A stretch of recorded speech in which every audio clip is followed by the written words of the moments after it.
Shabbat shalom. Um,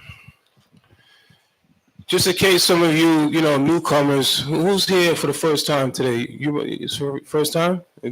Second time? Okay. The elder brother Karata Allah, he teaches the Lashawan Kodash, the ancient Hebrew, because there's some people debating whether or not this is the real Hebrew that we teach, the Paleo Hebrew.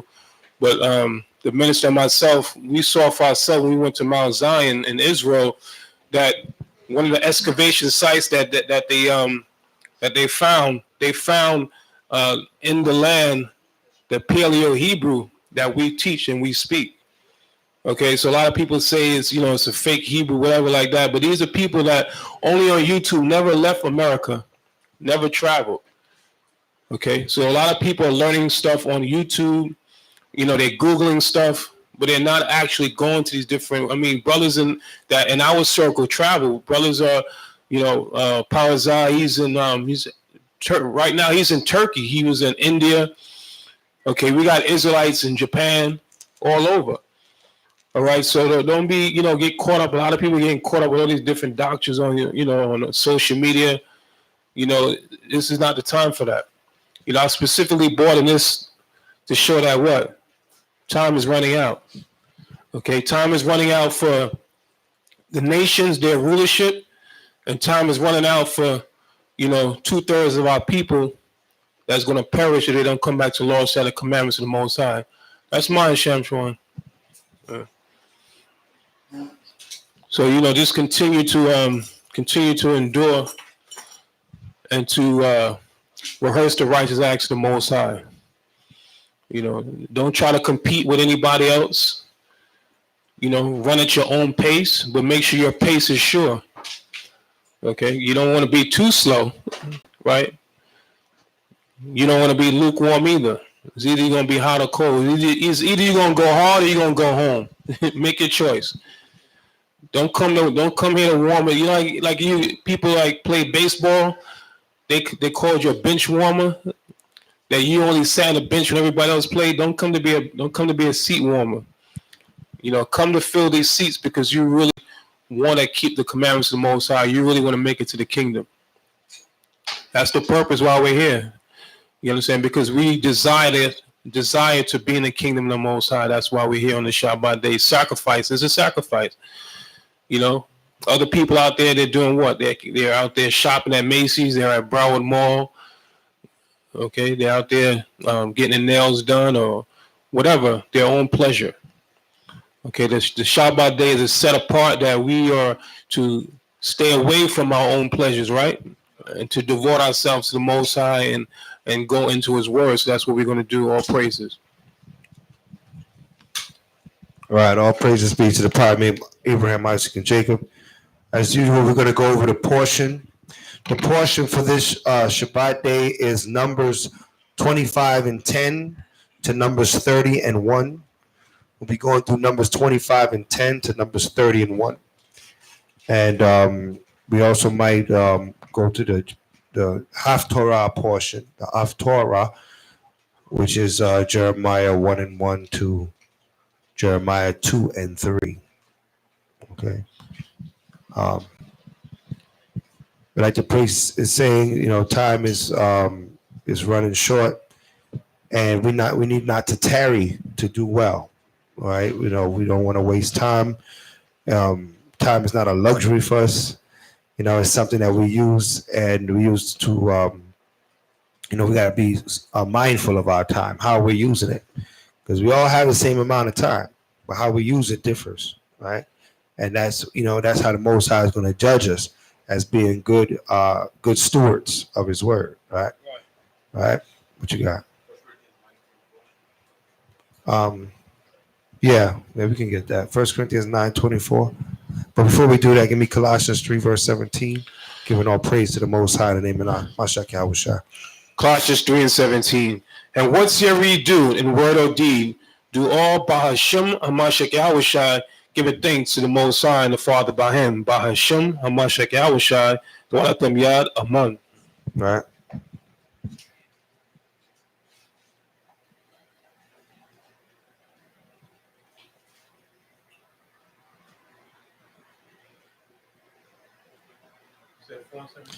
No, 9 and 24.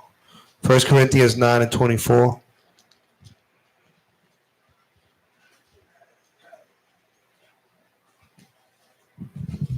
First Corinthians 9 and 24. Know ye not that they which run in a race run all, but one receiveth the prize? So run that ye may obtain. Right. So he said they that running in a race, they run all. I mean, they put it all in. Right. They don't run the race, and say I'm gonna hold back my energy for the next race, because there may not be a next race. All right. So you put it all in.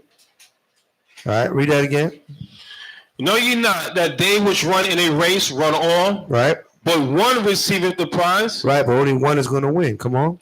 So run that ye may obtain. Mm-hmm. And every man that striveth for the mastery is temperate in all things. Right. So run. Moses told us to run. All right. So we all have that, we all have that charge on us, man. Moses said, run, go hard. Okay. And strive for mastery. If you could be better, why not? Why not be better?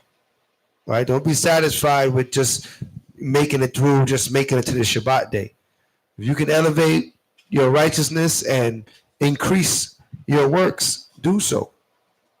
All right, because the Most High, Mashiach Yahushua gave us a key. He said our righteousness needs to exceed the righteousness of the scribes and Pharisees. So they kept the Sabbath, right? So we have to do more than that.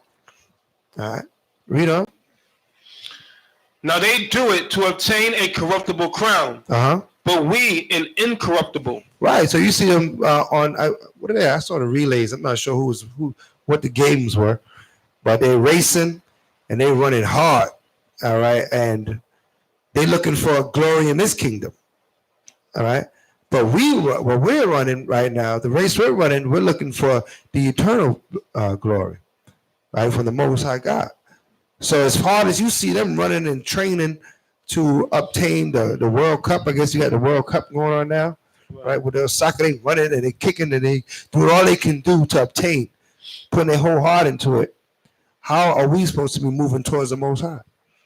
Okay. So it's not a one day a week thing. Everybody understand that? Right? We have to constantly be trying to put our brick in to make sure our election is made sure. All right. We got to make our election sure. All right. So I think that's it on that. Yeah. Right. Look at something in Sirach 35 and 1.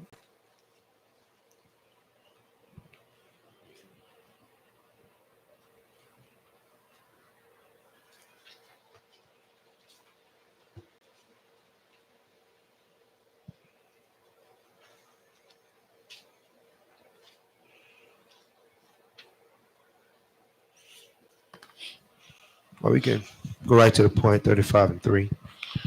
Sirach, Ecclesiasticus 35 and 3 in the Apocrypha. Mm-hmm. To depart from wickedness, right, is a thing pleasing to the Most High. Come on. And to forsake unrighteousness is propitiation. Right, come on.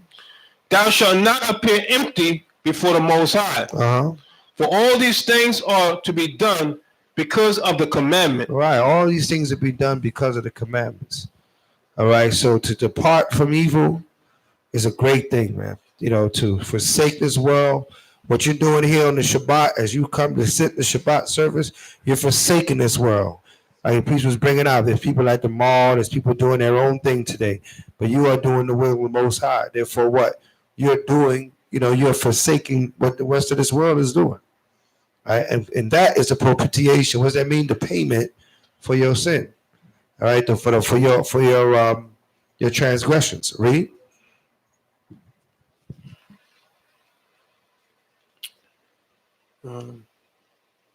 The offering of the righteous maketh the altar fat. Right. And the sweet savor thereof is before the Most High. Come on. The sacrifice of a just man is acceptable. Mm-hmm. And the memorial thereof shall never be forgotten. Shall what? Shall never be forgotten. Right. So when you you're giving your offerings, the Most High said you'll never forget that. All right. You'll never forget that. So, don't tarry to give your offerings and your, to make the altar fat. We all have to do that. All right. This is not that kind of church where you go to an organization where the leaders act the people to do what they're not doing. Right. We all have to do it. All right. We all have to give in order to keep this place, to keep it going, to keep our people edified, right? To expand. We got brothers up in Vero Beach. We're trying to establish Vero Beach. We're not just trying to go up there and have, a couple of camp sessions. We're trying to have a school up there. Everybody understand that? So we are multiplying the light of Zion in the Gold Coast area. It may be in Vero, it may be in one of the neighboring cities, but we're trying to establish another sanctuary in the Gold Coast. All right. So, and you never know where we go from there.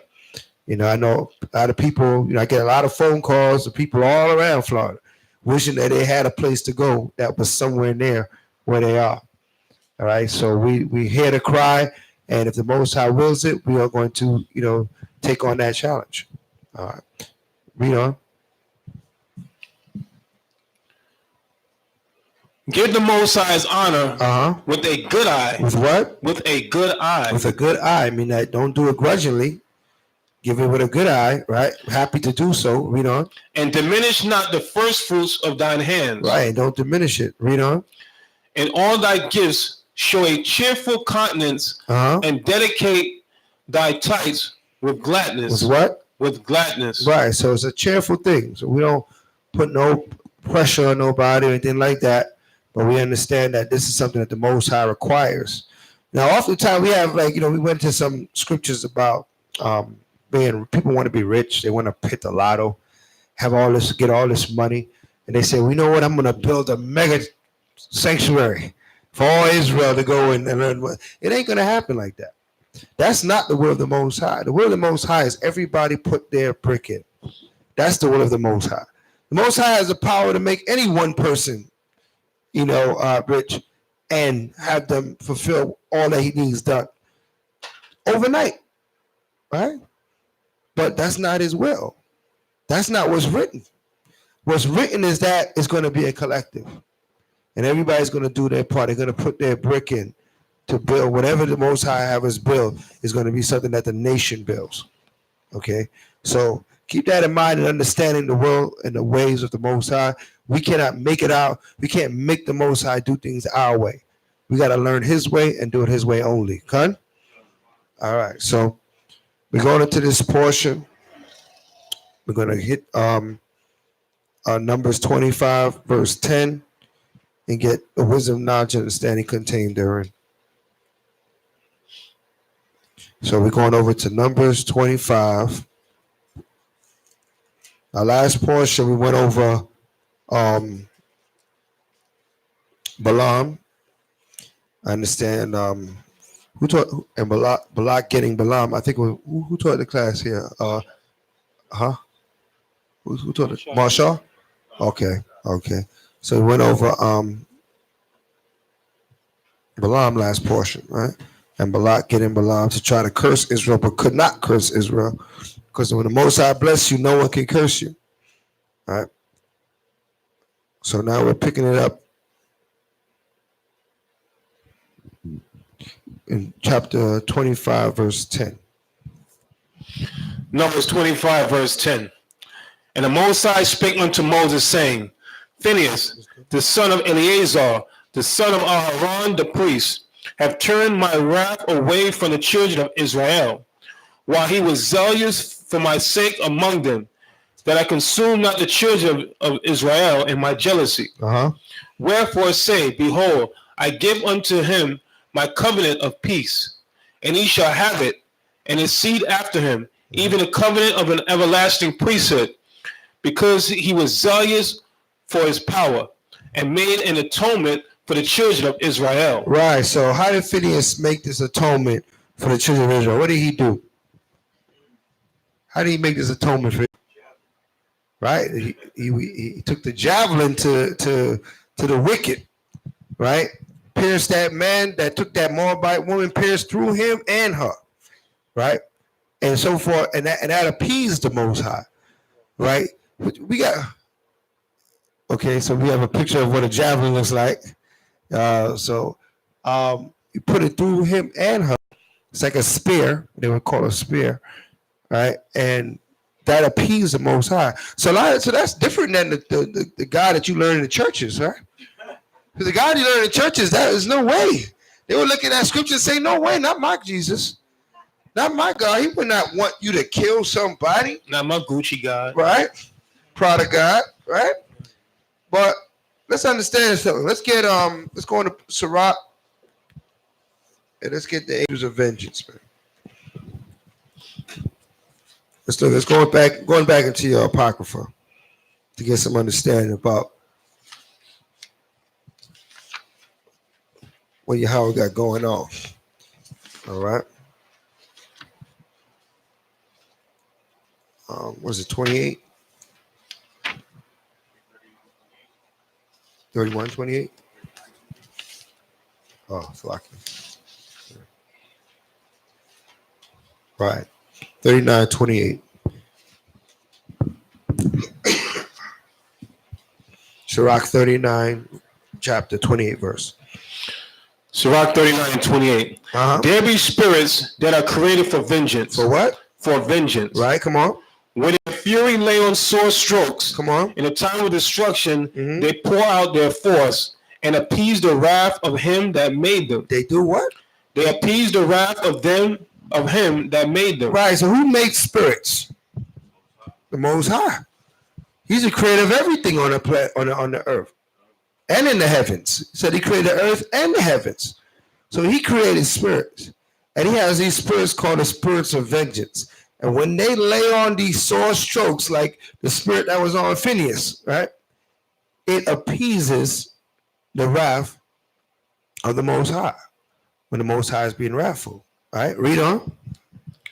Fire and hail. Fire, hail, read. And famine. And famine, while a severe lack of food, right? A severe lack of water. Read on. And death. And what? And death. Which brings forth death. Read on. All these were created for vengeance. All these were what? Were created for vengeance. So the Most High, when he wants to be vengeful, when he wants to have his vengeance appeased, fire, hail, right? These things were created to bring forth what? His wrath. So the Most High gets angry, cunt. Right? So let's get that false God is just love spirit way far from us. We got to understand God is love, he's anger, he's jealousy, he's joy, right? He's discipline, he's everything. Yahweh. Read on.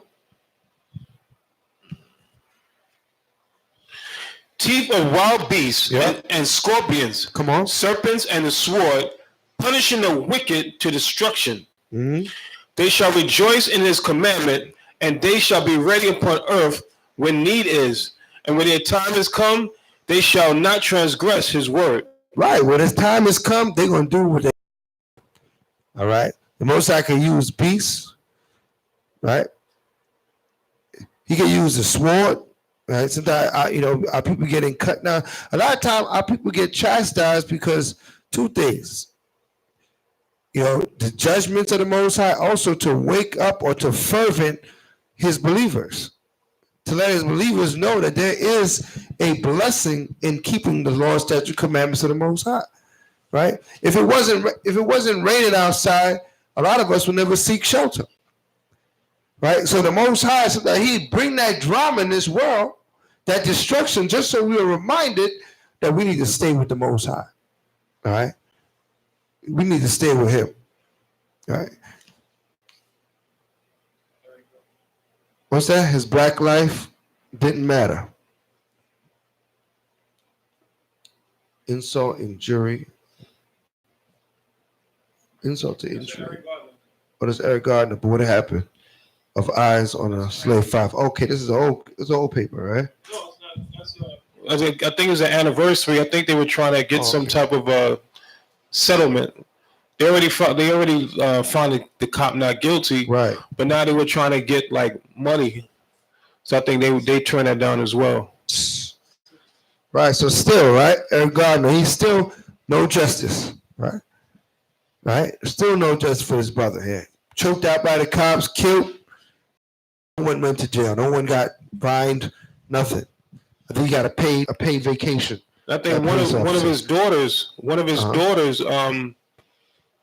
died. Right, they're trying to get the cop. Right, the cop is still working. Right. Right. So the cop is still. But did they get any punitive damages? Oh, they got punitive damage. Okay. But the cop is still working. So I think they had the video that his last daughter was in front of the court and she was carrying on, and she was talking about, why is this cop still working? You understand? So that's why they said his black life didn't matter. So the Most High is again bringing to our remembrance. We still trying to get along. You understand? We're still trying to rescue and save America to make this place like they're trying to make, so all nations can dwell together in unity. The Most High is now wanting us to come together in unity. Right. He's putting that division. He's trying to bring us away from these other nations, because why? They have seduced us. You understand? These nations have seduced us in all their different ideologies, philosophies, their holidays. Okay. So even I was looking up to see they have the Moab and this deities, right? It says Encyclopedia of Gods, over 2,500 different gods that people worship. Mm-hmm. Okay, but we worship the true and living God, the God of Abraham, Isaac, and Jacob. Right. Right. So the Most High keeps bringing these things to remembrance that our lives don't matter. Okay. Yeah, we need those reminders, man. Because our people will fall asleep in His kingdom. They'll get comfortable. Right? This is not our rest, huh? So we can't get too comfortable. And Yahweh has a way of making sure we don't get too comfortable. Right? He'll make sure they say, okay, they're getting sleepy. Let me show them how hated they really are. Right. Just so you don't get comfortable in His kingdom. All right. So that a lot of times these things happen. The Most High is very strategic and and how He operates. All right. It could be judgment on this brother, but also it could be judgment for us to see the condition that we're really in. A lot of our people don't think they're in captivity; they think they're free. All right. You tell them they're in captivity, they get offended, right? And they think America is a great thing, right? But it got to be shown to them in their face, constantly shown to maybe it'll break through, that rebellious mind to see, okay, we're not free, right? We're not a people yet. Right? We're trying to become a people. Yahweh's calling us to gather ourselves and become a people, but we're not there yet. Right? We're trying to become, in our nation, there's no separation between church and state. Everything was done through the prophets. Right? When a man became king, the prophet had to anoint that man to be king. Everybody understand that? We went through the class last night. And it's a reminder that, listen, everything is through our relationship with Yahweh. Without our relationship with Yahweh, we're nothing. Yahweh is our power. Everything else, we're nothing without Him. All right. So these nations, they operate differently. Right? They create kings with what? Ham got kings for who killed the most, who's the most murderous person. Right? Some of these nations, they have who's richest. Right? Who could purchase their kingdom. Right, their kingship. Right, so different nations deal with things differently. All right, here in this land, America, everything is done behind closed doors. The Electoral College, they sit down and they devise who they're going to put in that office, depending on what type of laws they want to pass during that time period. If they want a war, they're going to put a warrior's man there. If they want peace, they're going to put a peaceful man there. That's what they do. They stick somebody there that puts their agenda, right? When they put Barack Obama in office, it's because they wanted to pass all those homosexual laws. And he's the man to do it because he would have everybody at peace with it, right? Trust me, if another president like Trump tried to do something like that, it'd be straight war out here in the street. Because that's not his gift. Okay, so they understand how to use our talents. We got to understand how to do the same thing. We got to understand that we got talents in Israel, and Everybody, the priest always bring it out. You got a gift. We all need to benefit from your gift. We all need to benefit from your gift. The nation will, right? If the leadership takes the time to figure out who's who and what's what. All right. So, yeah. Speaking of that, I was just speaking to Deacon Sakari. He's over there in California, and actually his rib just got passed the bar exam, so she's actually a lawyer now. I think she does real estate law, but I mean that's a major thing, you know. Not too many. I think they said like 30% of people there in California that actually passed the bar exam, you know, taking it. So, you know, it's good. We actually in every summit we have a catalog that we pass out, and we put different people's you know, occupation or different talents. Like if you're a mechanic, electrician, doctors, you know, these are things that we need to know that, okay, I have a person I can go to that can relate, you know, me being a Hebrew Israelite, they can understand where I'm coming from, you know, and that's major to be a lawyer in this system, that be able to move through this system and deal with the law and still maintain their true identity. So anybody, you know, in, you know, need of a lawyer or legal advice, you know, you can, you know, talk to me. I'll, you know, give you the information for that. But, you know, that's a major accomplishment. matter of fact, we need to have that book here somewhere where it could be somebody look up something, right, and then just put the book back. Yeah, I'll tell Zaquan, Elder Zaquan, he's in North Carolina. I'll tell him to send a couple of I'll let him send a couple of copies here. Right. And then we'll have them here. Right. Oh yeah. All right, let's go back to Numbers.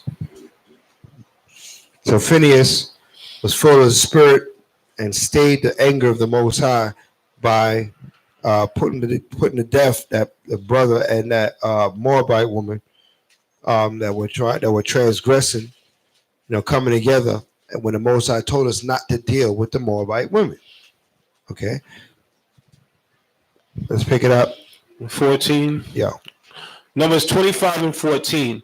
Now the name of the Israelite that was slain, even that was slain with the Midianitish woman, was Zimri, right, the son of Salu, a prince of a chief house among the Simeonites. Right. So he was of the tribe of Simeon and of the chief house of the Simeonites. So he was of the noble family of the Simeonites, Zimri. And Phineas put him to death along with that Midianitish. Sorry, I said Moabite earlier. Let me correct that. A Midianitish woman from Midian. All right, read. And the name of the Midianitish woman that was slain was Cosbi, the daughter of Zer. He was head over a people and of a chief house in Midian. Right. And the Most High spake unto Moses, saying, vex the Midianites and smite them. Right. For they vex you with their wiles, wherewith they have beguiled you in a manner of Peor, and in the manner of Cosbi, the daughter of a prince of Midian, their sister, which was slain in the day of the plague for Peor's sake. Right. So what he said, the Midianites. He said, vex the Midianites, man, get rid of them, because they are what? They're seducing y'all. They were seducing the Israelites to start to deal with these different gods. This God called Peor, right? So sometimes you got to cut something off because it's what? It's tainting you. It was tainting the Israelites, you know, contaminating us with this philosophy of Peor, right? There's things that we still hold on into this kingdom that contaminate us. We got to be ready to cut off everything that is of the European way. Everybody understand that? You got to cut all the European out of you. All right? Because there's a lot in us, and we don't realize it until we're challenged. When we're challenged, when the Most High Word challenges us to make a change that we're not used to, then we realize, man, you know what? I still got that in me. I still got some of that European law within my spirit. I need to get it out, root it out. All right. Chapter 26. Numbers 26 and 1. And it came to pass after the plague that the Most High spake unto Moses and unto Eleazar the son of Aharon the priest, saying, Take the sum of all the congregation of the children of Israel, from 20 years old and upward, throughout their father's house, all that are able to go to war in Israel. Right. And Moses and Eleazar the priest spake with them in the plains of Moab by Jordan near Jericho, saying, Take the sum of the people, from 20 years old and upward, as the Most High commanded Moses and the children of Israel, which went forth out of the land of Egypt. Reuben, the eldest son of Israel, the children of Reuben, Hanak, of whom cometh the family of Hanakites, of Palu, the family of the Palulites, of Hezron, the family of the Hezronites, of Carmi, the family of the Carmites. These are the families of the Reubenites, and they that were numbered of them were 43,730.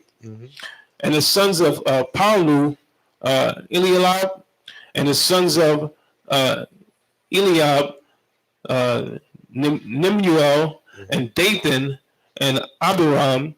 This is that, Dathan and Abiram, which were famous in the congregation, who strove against Moses and against Aaron and the company of Korah, when they strove against the Most High. Now, they got famous for that, right? They got famous for their wickedness. And right, what happened to Abiram and Dathan? And when they strove, and Korah, what happened to them? They were what? They were swallowed up in the earth, right? The Most High destroyed them for coming against Moses. So he said they were famous, but they weren't famous for a good thing. They were famous for the wickedness that they did coming against Moses.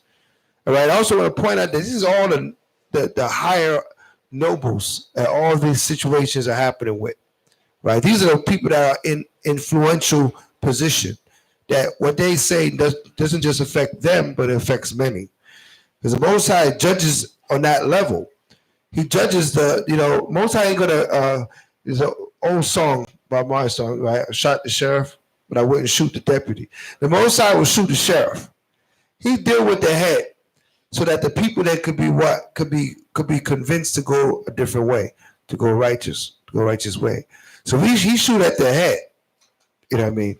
So the nobles, those that are in influential positions, those that have the ability to affect many, those are held to a very high responsibility. And if they don't live up to it, then the Most High will bring that judgment. Everybody understand that? Right. So if you aspire to be in a position of leadership, understand that now it's more weight. It's a tighter magnifying glass on you with the Most High, checking you out, right? And you're quicker to be in the judgment seat because you are in a position of leadership. All right, let's read. And the earth opened her mouth and swallowed them up together with Korah. When that company died, what time the fire devoured 250 men, and they became a sign. Right. Notwithstanding, the children of Korah died not. Right. The sons of Simeon, after their families, of Nemuel, the family of Nemuelites, of Jamin, the family of Jaminites, of Jachin, the family of the Jachinites, of Zerah, the family of Zerahites, and Shaul, and the family of Shaulites. These are the families of the Simeonites, 20 and 2,200. Right. The children of Gad after their families, Zephon, the family of the Zephonites, of Haggai, the family of the Haggites, and Shunai, the family of the Shunites, of Ozni, the family of the Oznites, of Eri, the family of the Erites, of Arod, the family of the Erites, and Erelai, the family of the Erelites. These are the families of the children of Gad, according to those that were numbered of them, 40,500. And the sons of Jehoiada were and Onan. And and Onan died in the land of Canaan. And the sons of Jehoiada, after their families were of Shelah, the family of the Shilonites, and Pharez, the family of the Pharezites, of Zerah, the family of the Zarhites. And the sons of Pharez were Hezron, the family of the Hezronites, of Hamul, the family of the Hamulites. These are the families of Yehoiada according to those that were numbered of them, 16,500. Of the sons of Issachar after their families, of Tola, the family of the Tolaites, of Puah, the family of the Punites, of Jashub, the family of the Jasharites, of Shimron, the family of the Shimronites. These are the families of Issachar according to those that were numbered of them, 64,300. Of the sons of Zebulun after their families, of Sered, the families of Sardites, of Elon, the family of the Elonites, of Jaleel, the family of the Jaleelites. These are the families of Zebulunites according to those that were numbered of them, 65,000. The sons of Joseph after their families were Manasseh and Ephraim. Right. Of the sons of Manasseh, of Mashir, the family of the Mashirites, and of Mashir, Gilead, of Gilead, come the father of the Gileadites. These are the sons of Gilead, of Jezer, the family of the Jezerites, of Helek, the family of the Helekites, and of Azrael, the family of the Azraelites, and of the Shechem, the family of the Shechemites, and of Shemadah, the family of the Shemaites, and of Hefer, the family of the Heferites, and of Zelophehad, the son of Hefer, had no sons, but daughters. And the names of the daughters of Zelophehad were Malah and Noah, Haglah and Mikah and Chazar. These are the families of Manasseh, and those that were numbered of them 52,700. Right. These are the sons of Ephraim after their families, of Shuthelah, the family of the Shuthelanites, and Bishur, the family of the Bishurites, the Bachrites, Bacharites, Tahan. Of Tahan, the family of Tahanites. And these are the sons of Shuthelah, of Iran, the family of the Iranites. These are the families of the sons of Ephraim according to those that were numbered of them, 32,500. These are the sons of Joseph after their families. The sons of Benjamin after their families, of Bela, the family of Belaites, of Ashbel, the family of Ashbelites, and of Ahiram, the family of Ahiramites, of Shufam, the family of the Shufamites, of Hufam, the family of Hufamites, and the sons of Bela were Ard, and Naaman of Ard, the family of Ardites, and of Naaman, the family of Naamites. These are the sons of Benjamin after their families, and they were numbered of them were 45,600. These are the sons of Dan after their families, of Shuham, the family of the Shuhamites. These are the families of Dan after their families. All the families of Shuhamites, according to those that were numbered of them, were 64,400. Of the children of Asher, after their families, of Jimnah, the family of Jimnites, of Jesui, the family of Jesunites, of Beriah, the family of the Berites. Of the sons of Beriah, of Heber, the family of the Heberites, and Malchiel, the family of the Malchiites, and the name of the daughter of Asher was Sarah. These are the families of the sons of Asher, according to those that were numbered of them, who were 50,003,400. Of the sons of Naphtali, after their families, of Jaziel, the family of Jazelites, of Gunai, the family of the Gunites, of Jezer, the family of the Jezerites, of Shilem, the family of Shilemites. These are the families of Naphtali according to their families, and they were numbered, and they were 40,005,400. These were the number of the children of Israel, 600,000 and 1,730.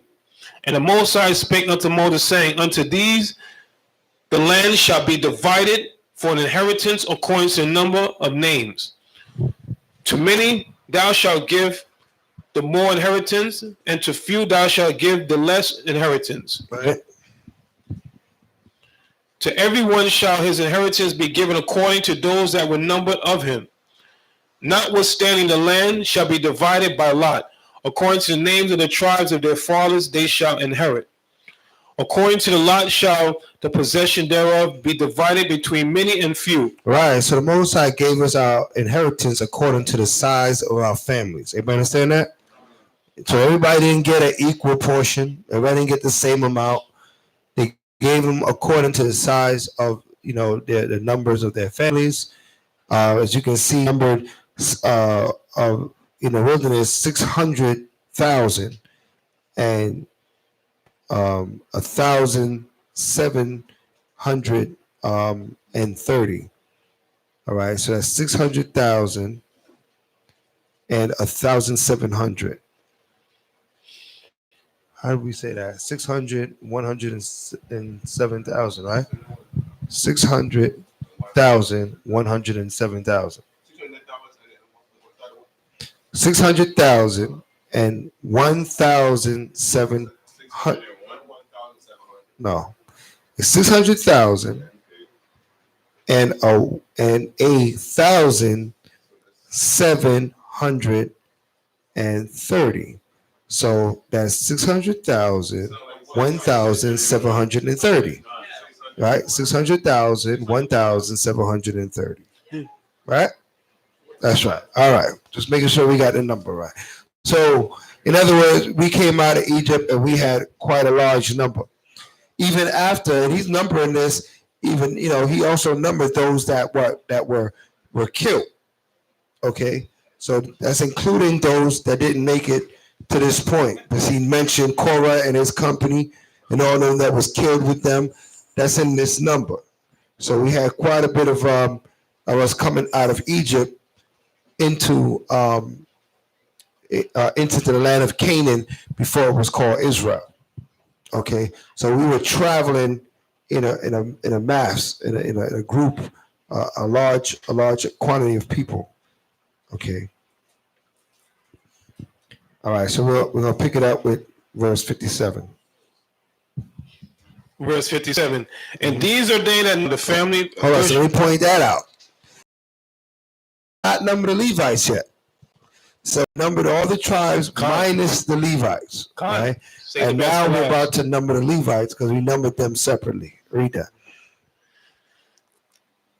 And these are they that were numbered of the Levites after their families of Gershon, the family of the Gershonites. Of Kohath, the family of the Kohathites, of Merari, the family of the Merarites. Right. So do you notice that the family is named after the eldest man, right? The father, the progenitor of the family. The eldest male of the family. So a lot of us being, first generation Hebrews and Israelites in our family, your family now behind you is going to be named after you.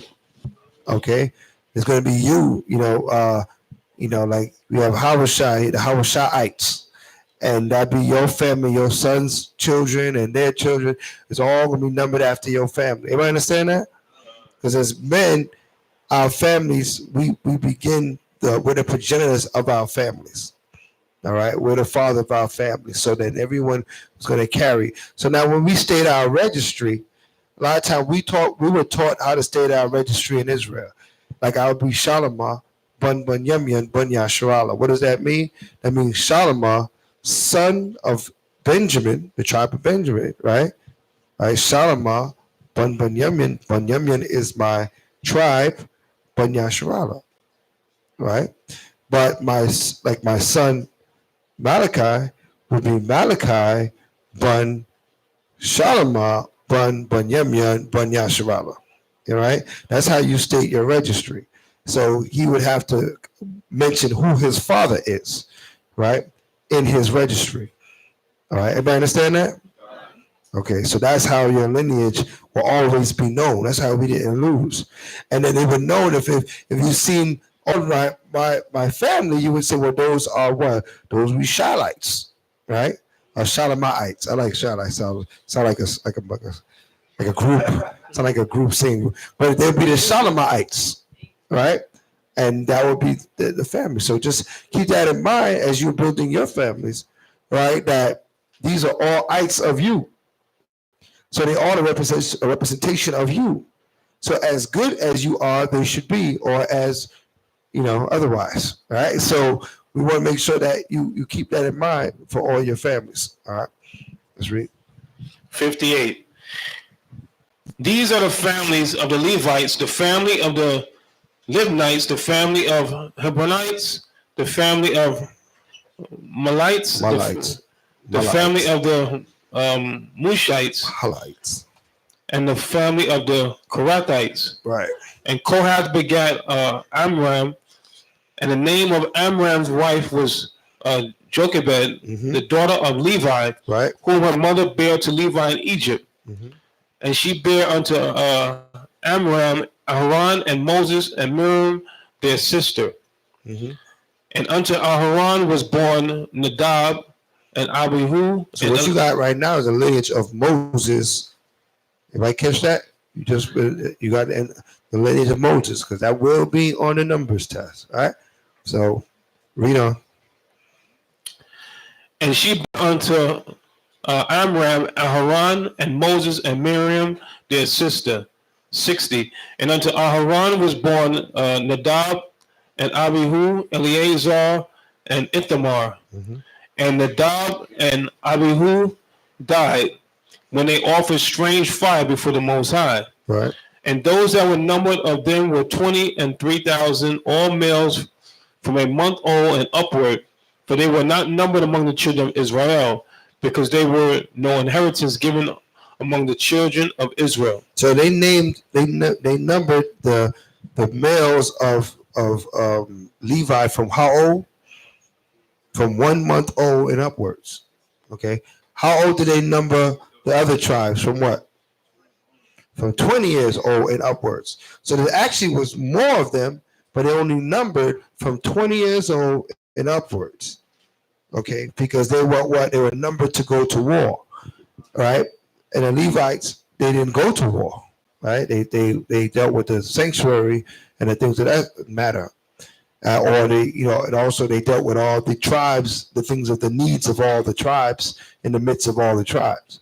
So they were numbered from 8 and upwards. Okay, let's read. These are they that were numbered by Moses and Eleazar the priest, who numbered the children of Israel in the plains of Moab by Jordan near Jericho. But among these were not a man of them whom Moses and Aaron the priest numbered, when they numbered the children of Israel in the wilderness of Sinai. Right. But the Most High said of them, they shall surely die in the wilderness. And there was not left a man of them save Caleb, the son of Jephunneh, and Joshua, the son of Nun. Right. So only Caleb and Joshua made it into the kingdom from Egypt. Right. So the only ones that made it all the way through. Right. All the rest of them did not make it. Everybody understand that? But their generations after them did. Okay.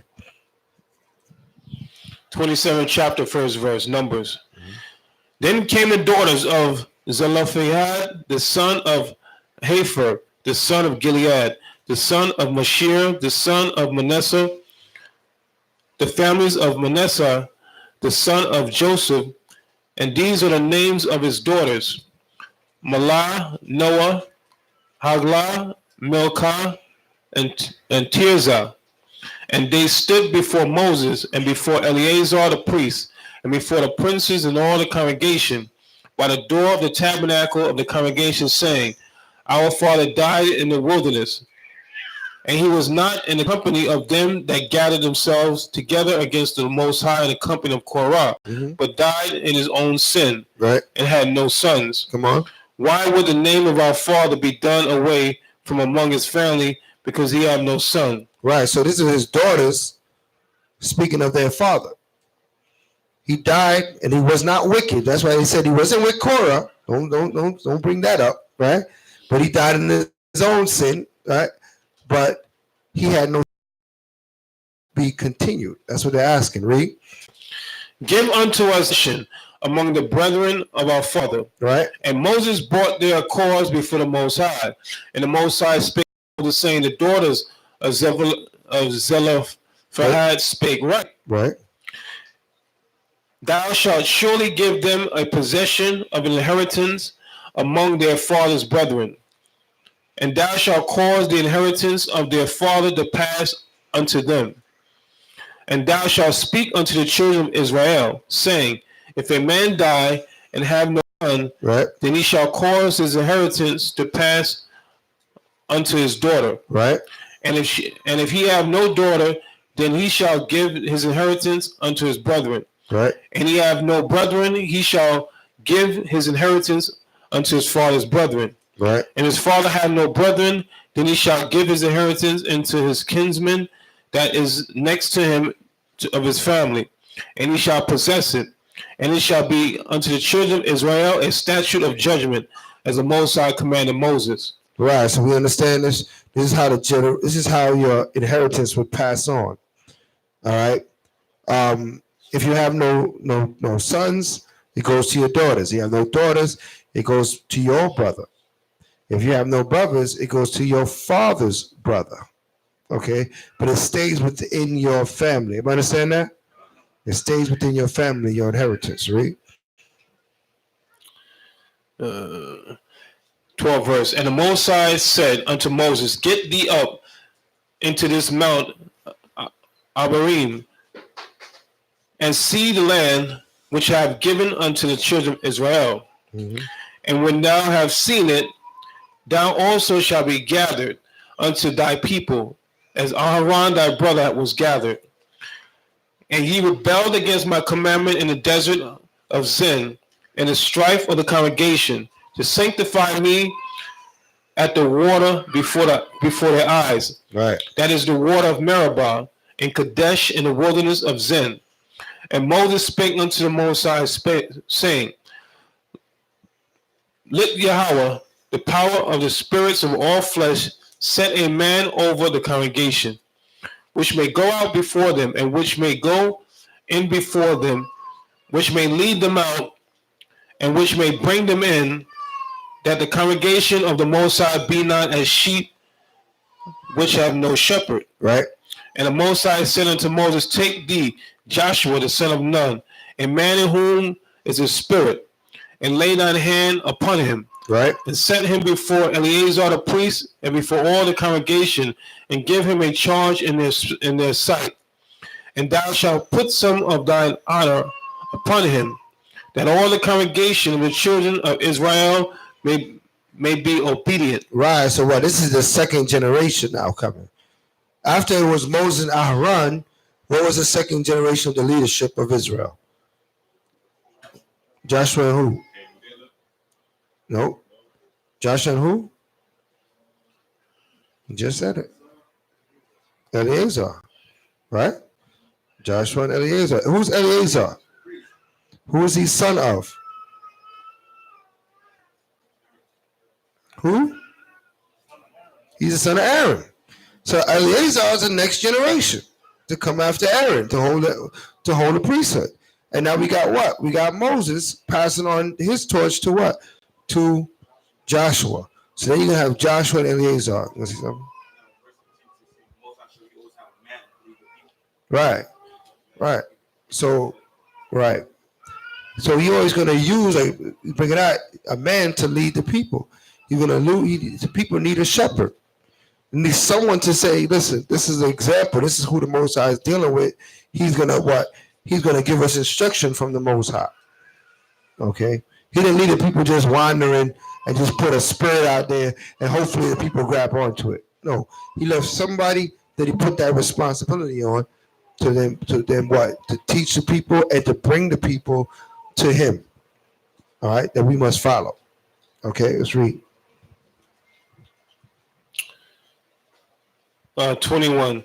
And he shall stand before Eleazar the priest, who shall ask counsel for him after the judgment of Urim before the Most High. Mm-hmm. At his word shall they go out, and at his word they shall come in, both he and all the children of Israel with him, even all the congregation. Right. And Moses did as the Most High commanded him, and he took Joshua and set him before Eleazar the priest, and before all the congregation. And he laid his hands upon him and gave him a charge as the Most High commanded by the hand of Moses. Right, hallelujah. So now the torch is being passed on to Joshua. Joshua has to carry on what Moses was doing. All right, because Moses he didn't please the Most High at the waters of Meribah, so therefore he would not make it into the kingdom. All right, chapter 28. Numbers 28:1. And the Most High spake unto Moses, saying, Command the children of Israel, and say unto them, My offering and my bread for my sacrifices made by fire, for a sweet savor unto me, shall ye offer unto me in their due season. Right.